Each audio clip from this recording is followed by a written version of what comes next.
Hello, everyone. Welcome once again to the vast and ominous comic book vault. I'm Captain Logan. And I'm Dan. Hey, Dan. Thanks for being on the show again. No problem. I'm happy to be here. Today we're going to be talking about the first 8 issues of IDW's ongoing Teenage Mutant Ninja Turtles series. Oh, we're doing the first 8 issues? I thought it was the second arc that started with 5. The second arc. Oh, are we? Is that what we're doing? Oh, I don't. We were just doing the whole kit and caboodle all the way up, but that's cool. Let's do it all. It doesn't. No, it's cool. It's cool. I'm sorry, I didn't even think about it. Well, I hadn't really separated it out that way in my head. Oh, me either. But that's, I guess, how they're collecting it in the trades, and at the end. Oh, okay, that makes sense. At the end of the 8th issue, in the letters page, are like, "I hope you enjoyed our second story arc." So. Okay. All right. Well, obviously we're very prepared for this, but I think that it would make more sense to talk about this all together. And after all, to be perfectly honest with you, there's not so much story in 8 issues here that we can't do that in one video. Right. Exactly. Which is honestly my biggest problem with it, is that I don't feel like there was quite enough story each issue, at least for that first 3 or 4 issues. So Dan, overall, how do you feel about the way they've rebooted it? About the biggest changes they've made with things like April naming the Turtles and Splinter being in the same place when they get oozed, and all of that. Which of those kinds of things were you really cool with, and was there anything that you just hated? There was nothing I really hated.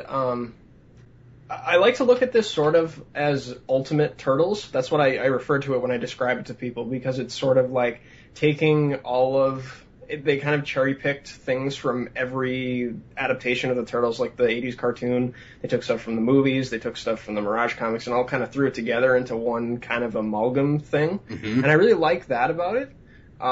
Like, for example, one of the things that I really thought was brilliantly handled was the way that they did the reincarnation thing. I know that a lot of people didn't like that, but I think it was a really good idea, because you get to have your cake and eat it too with the Splinter origin. He was Hamato Yoshi, but he wasn't. But he was the rat too originally when he mutated, and it gives a really strong personal connection to the Shredder and Splinter. I really liked that, and I really like how it was tied into the Japanese religion and stuff like that, Buddhism. I thought that was cool.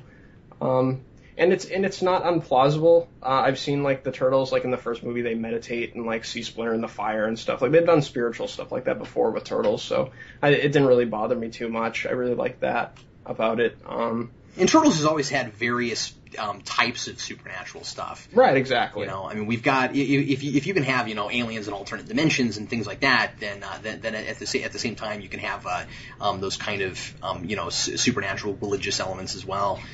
I really liked the way that they handled the whole Raph being lost thing. I thought that was a really interesting angle to play with it, because it kind of gave a really good character thing for Raph as to why he's such an angry person, because he was isolated from his brothers and he got to experience society as like a fresh and new view on it, and he didn't really get to learn about things. I agree with you. I think that what this series has going for it over a lot of the other versions of Turtles is that everyone has the same motivations, but they're much clearer as to where they came from. Right, exactly. And I really like too how all of pretty much the 3 major Turtles villains are all tied into the origin. Good point. I really like that too. Because when you say 3, who's the third you're counting? Stockman? Stockman, Shredder, and Krang. Shredder and Krang. Yeah, okay. Yeah. Cool. Those were the 3 I was referring to. Because those are I was just making sure, yeah. Yeah, those are the 3 most well-known and recurring villains, and I think, in most things that people know, so. Absolutely. Yeah. Here's the experience I had with it first reading. I don't think that this series reads very well month to month. I think it reads great altogether. Me too. And that was the problem I was having with it. There were a lot of things that I wasn't picking up on reading it month to month, because I felt like there wasn't enough happening in individual issues, but then you put them together and the story does feel very tight, and there is quite a bit going on. It's just that there's never, it's hard to explain. It's like there's never really a full-blown story in a single issue. It's very much issue to issue. Right. And so, which, I mean, I know a lot of comics are written that way, but this one a lot more than others, where like, there's a thread that gets set up where there's no payoff whatsoever until a couple issues down the road. And I felt like I needed, to kind of know where it was going before I could understand, whether it was even worth reading. I guess what I'm saying is that out the gate, I wasn't entirely sure that it was worth my time. Right, exactly. There were a lot of things I enjoyed about it right away, and I actually liked the first issue so much that I wrote in a letters page that was I wrote in the letters page that was published, I think, in the third issue or something, because I really enjoyed all the action and such, and I liked that it was setting something up that people that didn't really know Turtles very well could read, and stuff like that. But I just felt like it was slow. That was it. And then going back and rereading it, it's not at all. Yeah, I know exactly what you mean. Like, I had kind of the same experience with the first story arc. Like, I read the first issue like you, I really liked it, and then I read 2 and 3, and I was like, oh, this is kind of slow, I don't know. And then I hit 4, and as soon as Raph kind of got reunited with his brothers, all of that stuff with their origin kind of clicked together. I was like, wow, I really like this. And I absolutely disliked and resisted the idea of them being reincarnated when I first read about it. Yeah, I remember you telling me about that before, when we had talked about this before. I like it a lot more now, and here's why. Two big things, and again, part of this is just because of my personal experience. It has nothing to do with the books themselves. Mm-hmm. Somehow or rather, as I was going through them, when I changed comic retailers and things, I missed an issue. Oh, okay. And what happened was, I found out about the reincarnation stuff before reading any of the flashbacks. Oh, I see. And it didn't work. Not knowing about the Yamato Yoshi stuff and the Shredder stuff, I didn't know how any of that was connected. And so I was just like, oh, so they're reincarnated. That's dumb. You know what I mean? Like I didn't understand that they were those characters. Mm-hmm, yeah. Going through it now, I think that the idea of Splinter actually physically being their real father is nothing short of fascinating. I know. It's just fascinating. Now, what I want to know, and I don't think that we've gotten this yet, unless I missed something that you noticed that I didn't. I don't really know yet why Splinter seems to know everything about the past, and the Turtles haven't figured out much of it yet. Yeah, you're right. They haven't revealed that yet. Like, even, I think there was a conversation in one of the issues, I think it was issue 7, where Donatello and Leonardo are talking about it, and right. And Donatello's kind of being the science guy. He's like, there's no scientific basis for any of this. I don't really believe him. And Leonardo's like, all right, he's our father. We should believe him. And he's like, how does he know all this stuff? And Leonardo's like, just, take it on faith. I guess he'll explain to us later. And I love that they're using those archetypes that we all know with those turtles, but actually doing things with them. Where Donatello being the science guy, he's got to deal with something he can't explain. I want to say we've rarely seen him have to do anything like that. Right, and this is kind of a little bit off topic of this arc specifically, but in the Infestation mini, they do that exact thing that we were just talking about with Donatello with the H.P. Lovecraft monsters, and it was really interesting. Oh, really? Yeah, it's awesome. Very cool. Yeah, I haven't read that yet. You should definitely pick it up. But did you read the Micros? I did. Okay, I only read the Raphael one. I haven't read the others yet. So I don't know how much they tie in besides the mention of the white tiger chick in 8. Yeah, there isn't much. I mean, like, or not I forget what she is. I think I don't know what she's an animal that I don't remember what she is. Yeah. Anyway. Yeah.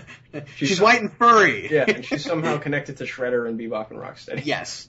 Oh, and yes, of course, Bebop and Rocksteady. That's right. I love that they're doing them, by the way. That's me great. too. That's great. Anyway, sorry, go ahead. What was I going to say? Yeah, they don't tie in much from what I can see so far. Like, the Michelangelo ones was a cool issue, and it was fun because it's Michelangelo, obviously, but it seemed kind of superfluous to the rest of the stuff. And then the Donatello one, they introduced a character that he kind of befriended that reminded me a little bit of Dr. Queeze from Next Mutation, weirdly enough. But and they kind of acknowledge, and they make a little bit of a reference to Jordan Perry from Teenage Mutant Ninja Turtles 2. Oh, cool. Yeah, so it's a small little reference that if you didn't know, you wouldn't catch it. But is he holding a giant yellow flower? No, he doesn't even appear. Like, okay. You'll once you read the issue and you really look at the art, you'll see it. But I'm wondering if they're going to bring him in eventually, which would be awesome because that would just be so fun. Well, I'll say this: I've got a lot of faith in the series now, and I wasn't sure about it before. I was enjoying it. I just wasn't entirely 100% invested in it. Right. And now I want to go ahead and go get all that stuff because I feel like it's won me over. Yeah, definitely. I understand what you mean. Reading it all for this when we went back, I enjoyed it, like you said, a lot more. Especially the stuff that they're doing with Old Hob. Like, I didn't really care for him too much as a villain the first time. I still don't like him, but you don't like him? I don't care for him. I feel like he could be kind of anybody. Yeah, but I feel like they're setting up things with him. Like, they're going to do more with him down the line that'll be interesting. I have faith because they've exceeded my expectations with the stuff that they did with the rest of the stuff they were setting up. So I feel like we're going to get some cool stuff with him. I don't know. I have a theory I want to suggest to you. Yeah, sure. Tell me what you think about this, because we've had a lot of references to Shredder, but we've not seen him yet. Mm-hmm. And we know what Krang is. Mm-hmm. Or at least we know that it's that you know he's extra dimensional like he ought to be. At least I'm pretty sure that he is. Mm-hmm.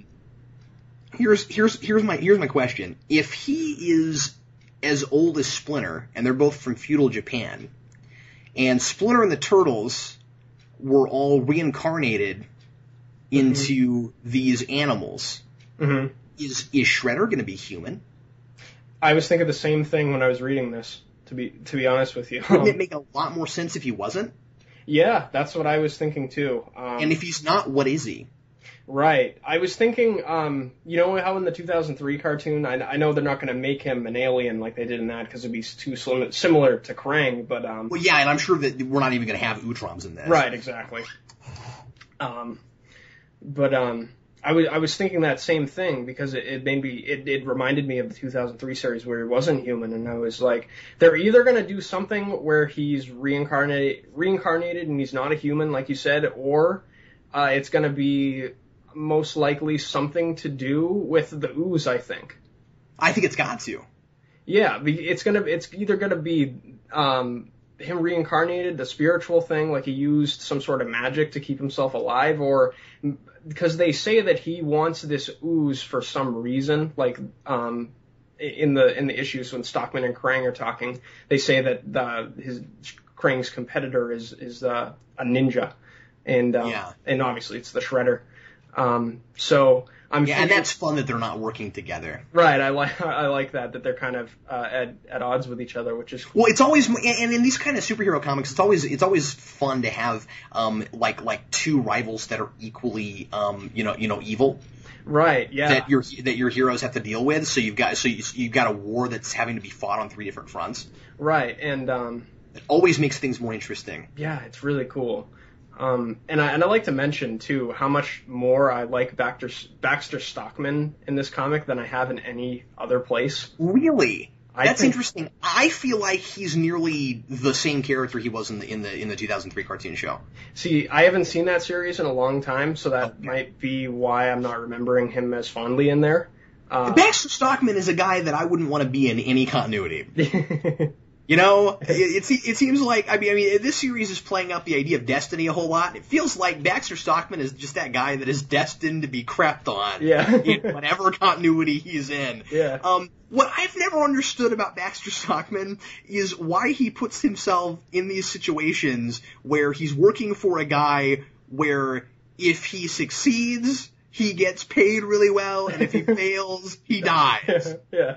That always cracked me up in the cartoon show where I didn't understand why he was why he willingly subjected himself to this. Where we're like, well, if he fails, he's losing a body part every time, and eventually he's just like a head on some spidery, spindly things, missing an eye, but he's still working for the Shredder. I mean, I guess he would have a difficult time getting away, but it doesn't seem like he even tries. It's just like. At least early on, and this it kind of feels like the same thing where Krang's like, well, I'm going to reward you well, but if you fail, you die, and he's just sort of like, all right.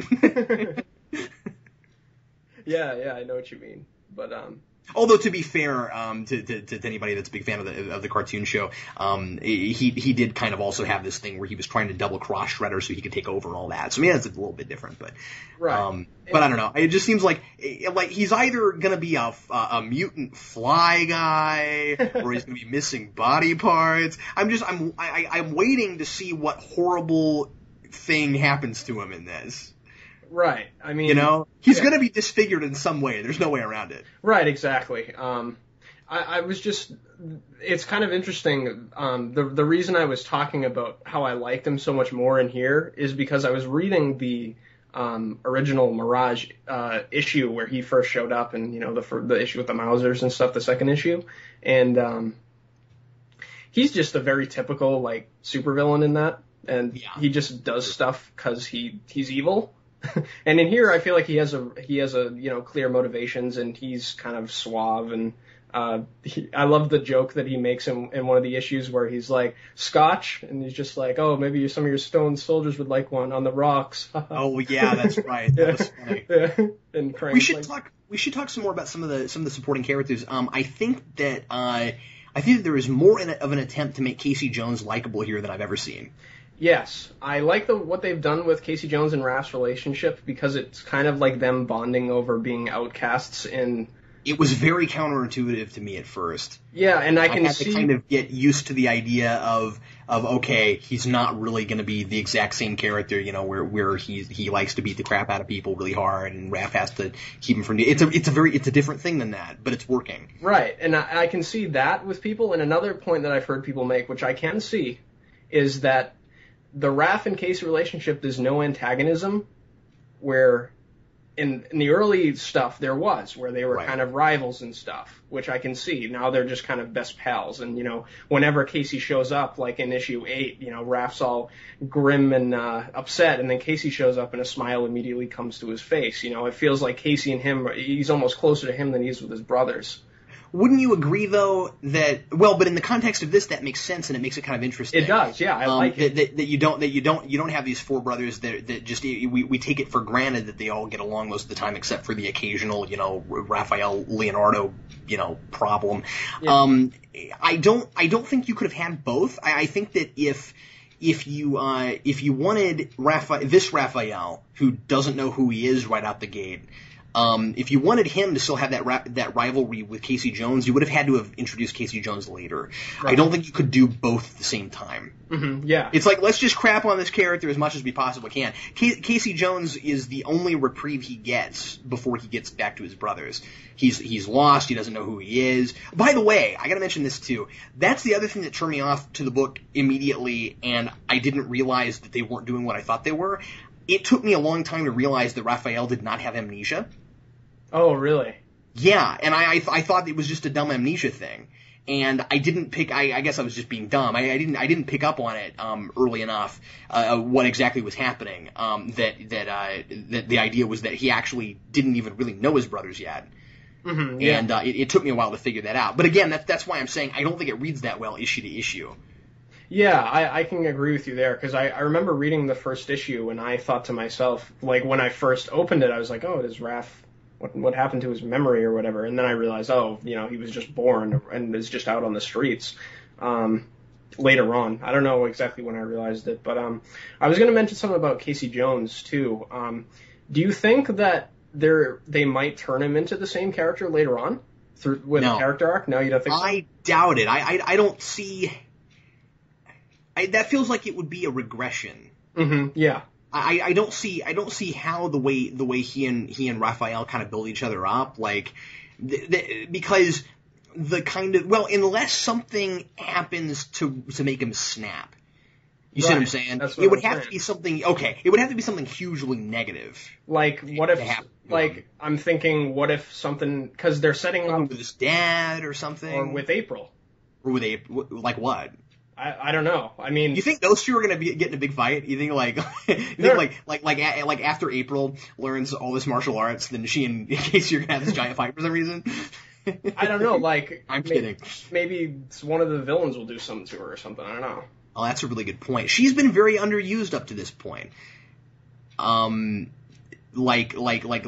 far, I mean, April having always been like the big Ninja Turtle supporting character, she's been largely in the background up to this point. And I mean, I really like the idea of her being a big part of the origin. And they've done a really good job of having all the major characters a part of the beginning of the genesis of the Ninja Turtles. Yeah. Which makes it much more plausible that they all are end up, palling together later. Mm-hmm. So I like all that. It isn't like we have to, every other Turtles continuity, it's like we've got to find a way to have these people run into each other.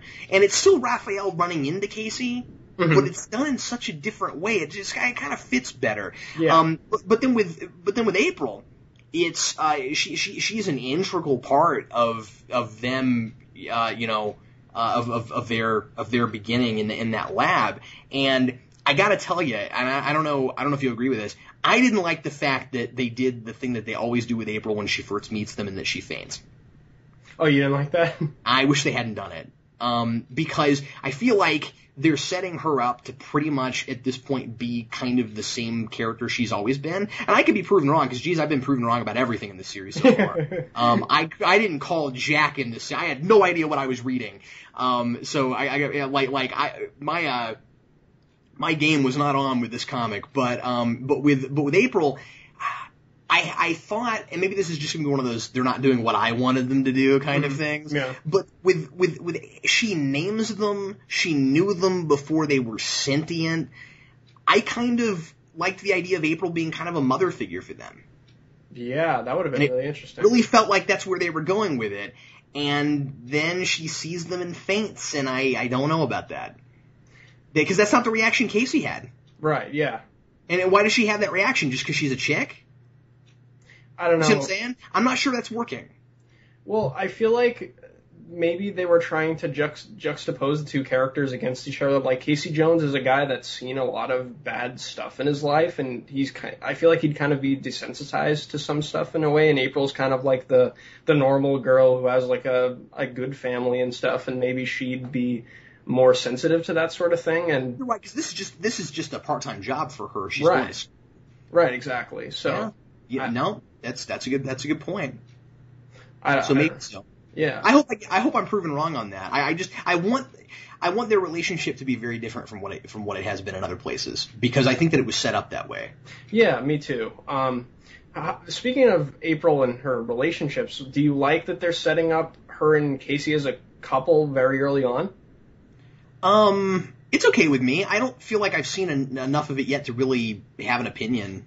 Yeah, because I think these two versions of the characters have really good chemistry together. They do. I think so too.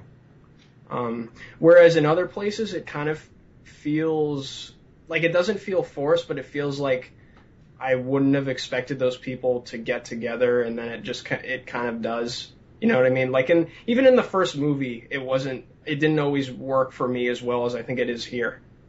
It comes together in the first movie, their relationship, but here I think it melds a little bit better. Yeah. So far, I don't know. I just have to kind of see where they take it. Yeah. I do like that Casey Jones, meets them first, and that he's what leads her to them. Mm-hmm. Yeah. Me too. And all that. It's very smart. I think what's really funny is I think I was bored with it at the beginning because it was too smart, and I wasn't picking up on it. Where, like I said, I felt like there wasn't enough going on issue to issue, and it's more that there's too much going on in the sense that each section is dealing with a totally different subplot that connects up later, but doesn't seem to do anything within the issue that you're reading. Right, exactly. And it's just, that's counterintuitive to me. But like I said, then you put it all together, and it's great. So I don't know. I'm very tempted as the series continues to keep buying it and not reading it until an arc is finished. Oh yeah, you know what I mean? Yeah. I mean, that would probably be since you hadn't enjoyed it in a single issue. So that'd probably be the best strategy for you, because then you wouldn't have to go back and reread it again and be like, oh, do I like this? I think I'm gonna appreciate it more now, reading it issue to issue, just because I trust it more. Right. I mean, I just didn't know what it was doing. I was just like, it just seemed like, there was a little bit too much fan service for me at the beginning, where it was sort of like, okay, they're just trying to be different but the same. But it's not that at all. They know what they're doing. Right, exactly. It's definitely know what they're doing. Yeah. Like I said before, I really appreciate that, this is the kind of fan service that's good fan service, Right. They're taking stuff from the Turtles canon in all different places and making it work as a cohesive story. Like the whole thing with the headbands, I really liked that too. Thank you for bringing that up. I wanted to mention that. That was brilliant. Yeah. Because I didn't get it. I was like, okay, they're doing all the red again. But then, and I figured they were just doing that because that's the way it was in the old comics. Mm-hmm. And then I read the Raphael micro series book, and then they had the different colors, and I was like, are they just switching around styles for no good reason? Like, what's going on? And then I finally got that issue. That was the issue I missed. And so then I read that, and I was like, this is cool. Yeah. Because it gives an actual reason for that. It's like they borrowed something stylistically from the Mirage stuff and then gave it a story reason. Right, exactly. And that is very sophisticated. And they did the same thing with the weapons too. They had a cool thing going on with Michelangelo, where he had an inferiority complex in relation to the other turtles because he didn't get his weapons before any of them, because he's always goofing off all the time and not training. I really liked that too. Yeah, it's neat that the weapons were something that had to be earned. Yeah, exactly. How do you feel about the turtles' names just being kind of random in this? Where April's like, "Wow, I'm taking art history 101 this semester," and like, I thought that was funny. Yeah, it was funny. It's kind of goofy. Yeah, it was goofy, but I mean, I think this origin did a very good job of being less goofy than all of the other ones. Oh, absolutely. That I kind of overlooked that, because especially another thing that I wanted to bring up about the Hamato Yoshi thing that I kind of forgot was, I kind of was reading this again for this, and I remembered how goofy the whole Splinter mimicking Hamato Yoshi in his cage was. It always was. It's like I'm sorry, but like, until you have the ooze, rats can't do that. Yeah, nor would he be able to comprehend that, like, all that stuff going on with his masters happening, and when he gets killed. Like, I like that this makes him Hamato Yoshi, because it gives him much more of a personal connection with the Shredder, other than the Shredder being the guy that cut off his ear, Let me ask you a question about that with regards to this. When the turtles get oozed and they get big in this, mm-hmm. I make them sound like monsters in Power Rangers. When they make their turtles grow, why are they able to speak English so quick right away, and why do they know what their names are? And my assumption, because I had two things. At first I was like, oh, well, they're reincarnated, so they already knew everything already. But then it's like, well, no, because the turtles don't remember who they are, so I'm not sure why they would remember anything. And then I wondered if it was because they had gotten some ooze, but just not enough to be like bipeds yet. I don't know exactly what it is. I wonder what it is, but like we know when they were in their cages that that they were being experimented on with the ooze, right? Yeah, but did you catch the thing that they were talking about, the psychotropic thing with Splinter? I wasn't real sure what was going. What are you talking about? The thing where they were injecting psychotropic drugs into Splinter to make him smart. Maybe that's the reason that he remembers his days as a human. Maybe that's what I was thinking. So, I don't know. I can't remember specifically because I didn't go back and read the 1 through 4 for this. Yeah. So, maybe the turtles got exposed to that too. I'm not sure, but a little bit, because they said that the thing with Old Hob where he got exposed to the psychotropic, but it wasn't injections, so they couldn't use his blood. That's why they needed Splinter. Remember? So, right. maybe and they said they couldn't use the turtles either, but I don't know. So maybe that has something to do with it. But I have a feeling they're going to reveal that later on. And yeah, it's a little fuzzy. Yeah. But my assumption is that they're keeping it a little bit fuzzy because we don't know yet why the turtles don't know what they were like as humans, and and I would assume that plays into it somehow. Yeah, like they said, Leonardo has flashbacks to, like, they showed a flashback of him seeing their dead mother. Yeah. Which I thought. I just thought all of that was so well handled. Yeah, me too.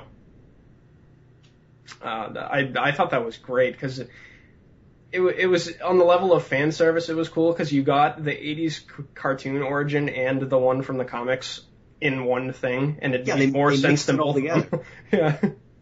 Yeah, and then you had this extremely original thing of Splinter actually being their real father. Oh yeah. Yeah, I can't get my head around that. That's so cool. Yeah. And I feel like Splinter is more of a three-dimensional character in this than I've ever seen him in anything. Oh yeah, definitely. And I mean, he's not just there to get kidnapped anymore. So that's good. He can actually go off on his own and fight things and not always get kidnapped. Right, exactly. And that's kind of nice. And they're setting up. I don't know if you kind of noticed this too, but when I was reading this back, they're setting this up so that they can have the fight from the first movie and have it make sense that Splinter saves the day. Yeah. No, I'm with you. I think that's clearly what's going on. I think at first I kind of felt like they were making too big of a deal out of the Mouser robots. Mm-hmm. Like, I didn't like that the Mouser robots were a giant reveal at the end of an issue, like they were a huge character. Like, oh no, Mouser robot, yeah, because I didn't see that coming. Yeah. You had Baxter Stockman at the beginning. I know there's going to be friggin' Mouser robots. Like, don't act like it's giant fan service to have Mouser robots. Yeah. But I do kind of like that they've come so late. I mean, we've already had quite a bit of stuff before Mouser robots. Right, exactly. And I just like the idea of switching stuff up so much that one of the first character names you get in the entire series is General Krang. The first 3 pages, Krang gets mentioned, and you're like, what? Yeah, that was one of the cool things for me because, like, in the comics, Krang hadn't really been touched before because I know that Peter Laird hates the 80s cartoon with a burning passion, so they didn't really use him in there, but I'm glad that they're using him in here because he's a character awesome. that isn't silly in principle. Right, exactly. You can do him serious, as proved by this book. Well, Dan, we've talked about half an hour on this. Do you have anything else to finish us off with? Well, I could talk more, but I feel like we'd start going in circles. So.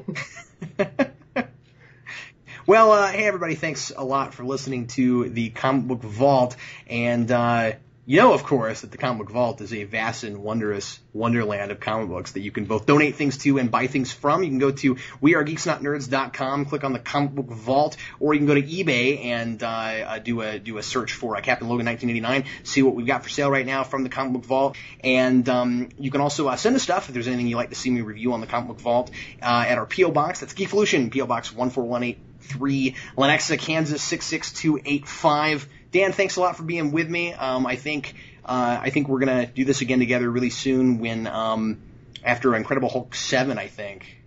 Oh, awesome! Yeah, I was hoping to bring you back for that. I'd love to come back anytime you need me. Awesome, cool. We'll do that. Thanks again, everybody. I'm Captain Logan. I'm Dan. See you later.